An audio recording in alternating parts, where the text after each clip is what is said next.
What's up, math scholars? I've got good news. Our test has been moved until Friday, so we have Tuesday review, Wednesday review, and Thursday review, so you should be very prepared for Friday. What is the vertex of this graph? You probably could just stick it in the calculator and look for the vertex. What did you guys find? Allie? 0, 5. Yeah, it's been a while since we've done that, so how about everybody open their calculator real quick and we'll just do it together on my big calculator for those kids sitting at home with the illness. So you hit y equals to get into your graph world.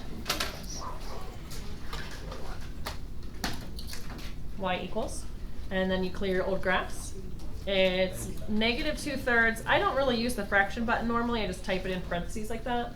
You can use the fancy fraction button. I saw a few of you using it. +5. And then I love this because you can see what it looks like. It's opening down. It's pretty wide.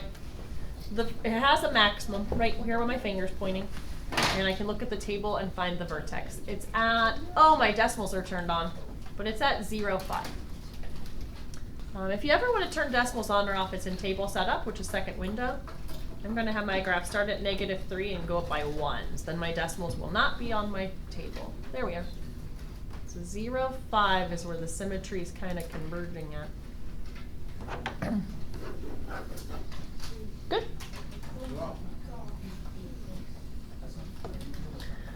What is the axis of symmetry? All right, well, let's go and look for the vertex in the calculator. If we can't find it, we'll use the vertex formula, but maybe we'll be able to find it. I don't know. Maybe some of you already found it. So I'm in my table. I'm looking for some symmetry to develop. I spy symmetry. Do you guys spy symmetry? I spy with my little eye symmetry. See how the -8s match and the -3s match and the 0s match? Wham. 3, 1 is our vertex. Which makes what our axis of symmetry? X equals 3. Very good. You remember that. Okay. So we good so far? Huh? How would you do the All right, what are the solutions to? Well, I need an idea of what strategy we want to use. Yeah, I think our strategy is going to be solving using square roots. So I probably wouldn't move the 18, but I would want to move the 107, okay? So let's start by subtracting the 107 over to the side. -18 minus 107. It'll be -125. Okay, thank you. I think. It's -145. Oh, wait, what? That's what I got. I'm going to divide as my step 2. -145 divided by -5 is 29. Hey people, in the video, my students informed me I had typed in -18 minus 107 wrong, so I went back and corrected our work. So here's where we're at. What is going to be our next step? Divide by -5. 2 negatives are going to make a positive, so is that positive 25? And what am I going to do as my final step 3? Square root. Yep. Now Jose's good at this. Jose, where are you? Right here. What am I going to do in front of my final answer since I'm square rooting the 25? That little doodad. He calls it the doodad.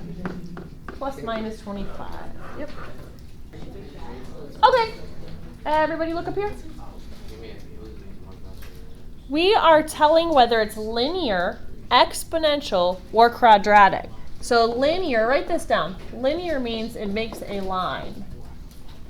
Exponential means it kind of grows exponentially. The picture would look like this. And then quadratic means it's going to make a parabola shape. So there's your 3 options. You just got to look at these dots and figure out what's going on. So in part A, does this look like it's making a straight line, a parabola, or an exponential growth function? Yeah, I'm thinking this is an exponential growth function. So we're going with exponential. What about part B? At first I was going to go with neither, but now I see it. Do you see it? Yeah, it's making a parabola, and parabolas are called quadratics. And then finally part C. Linear. Yeah, it's making a straight line. Linear. Look at the root word, line. Okay, this is actually not hard at all. Estimating solutions from graphs. Where do the solutions live at, Ken? Vertex. Nope, the vertex is not a solution. Allie? The x-axis. X-intercepts, yeah. So right here is an intercept, x-intercept. Right here's an x-intercept. Those are my two solutions. So it looks like they're numbering by twos. So you got to think about that. So I think it's x equals -2 and x equals 4. They're numbering by twos. How about number 6? Do you see any x-intercepts in number 6? Yes. Where? It's 1. That's a y-intercept. This is your x-axis. You see any x-intercepts? None. No solution. Okay. All right, looks like we've arrived at the graphing problems. If you still haven't fished that graphing calculator off your book bag, it is time. Get it out of the book bag. Let's get the equation typed in. Hopefully, everybody cross your fingers. Hope we can find our vertex in our table. Cross your fingers, everybody. Yeah, we can. Good. I love when we can find it. So much less difficult. Okay, we got it in the calculator. The moment has arrived to click table and see if we can find the vertex. I spy with my little eye the vertex. Where is it? 3-1. I would probably just take either entry on either side of the vertex. So I'd go 2-0 and 4-0 as my other things on my table. Because 2-0 and 4-0 are important points. Those are x-intercepts. So here's 2-0, here's 4-0, and here's 3-1. Looks like we're opening down. Now maybe I'll scroll around my table a little bit and see if I can find my y-intercept. A y-intercept would have an x value of 0. Do you see it? I see it. I see it. Where is it? This is somewhere. 0, -8. That's the y-intercept. We already found the x-intercepts at 2 and 4. We already found the vertex at 3 and 1. We're just flying. Which way do we open? Up. Down. I've just listened to You Brad. do know what that means, right? Opening down is just the arrows are pointing down. Yeah, but like if you look at it like from an angle, you know. All right. Well, what's the axis of symmetry? X equals 3. Uh-huh. So your x coordinate, your vertex is always your symmetry point. Hopefully you remember that. I forget to find range. So how, Every single parabola has the same exact domain. Negative infinity to infinity. What a scholar.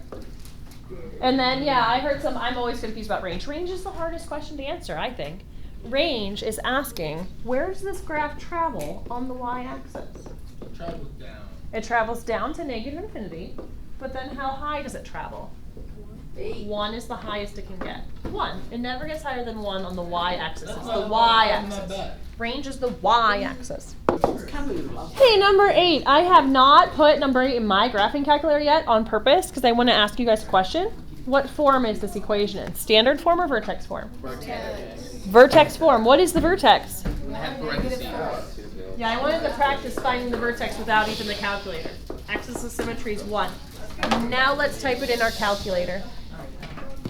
All right, we're going to put the equation in the calculator. Hit the y equals button. You have your 3 out front. X minus 1 squared minus 4. You can graph it. Looks like it should open up with that positive 3 out front. Let me get a couple more data points for my table.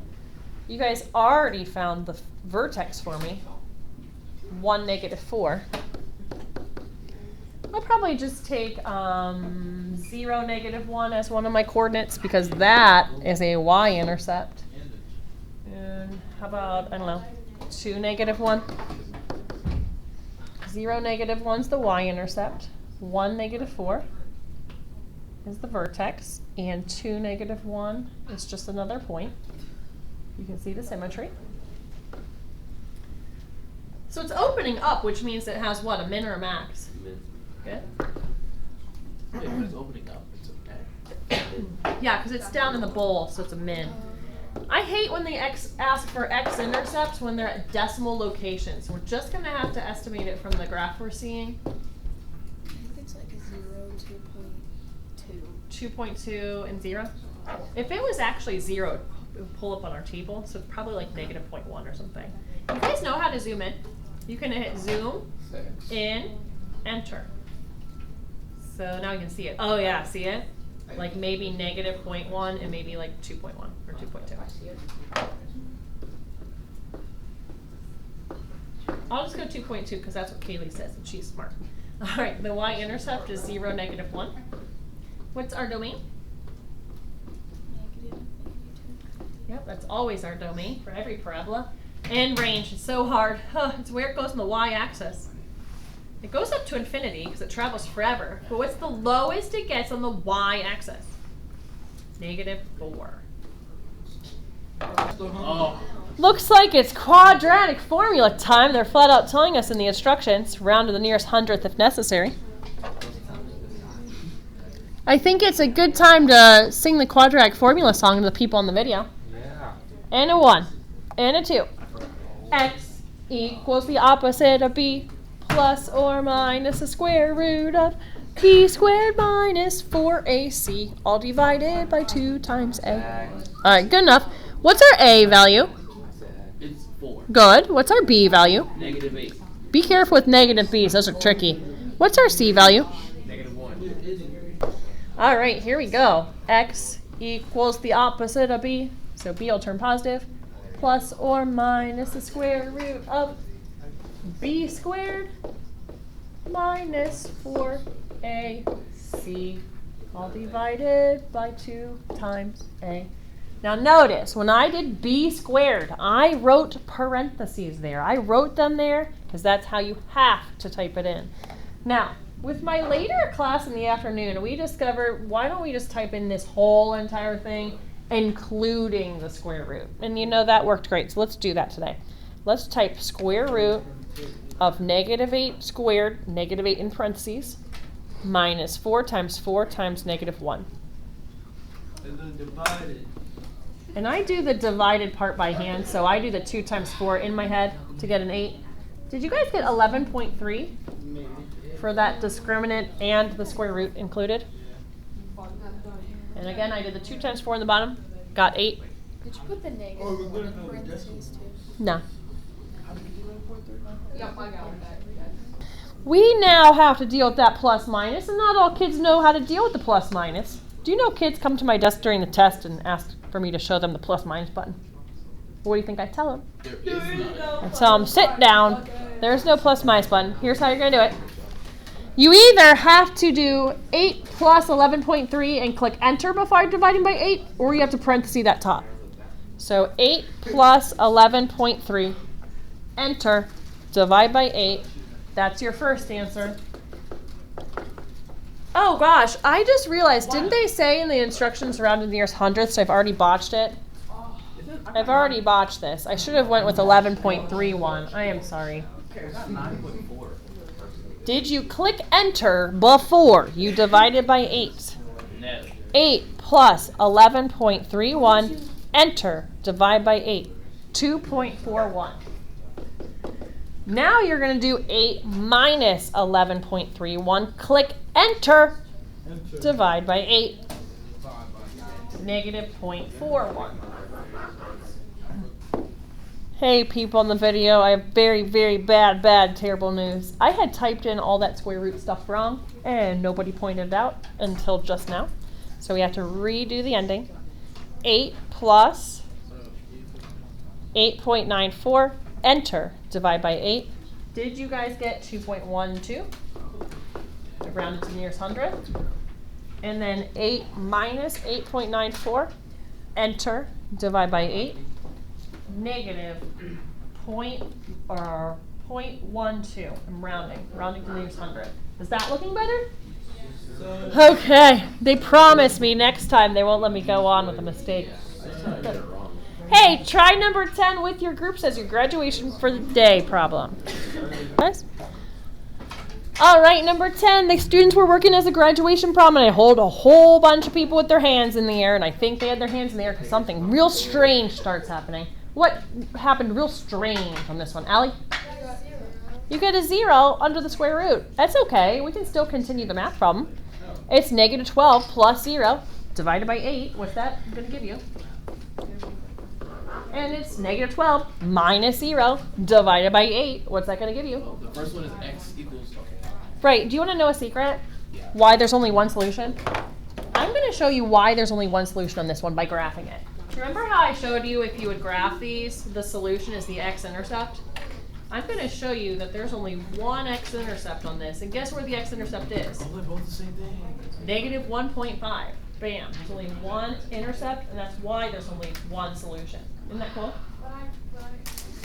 I graphed it.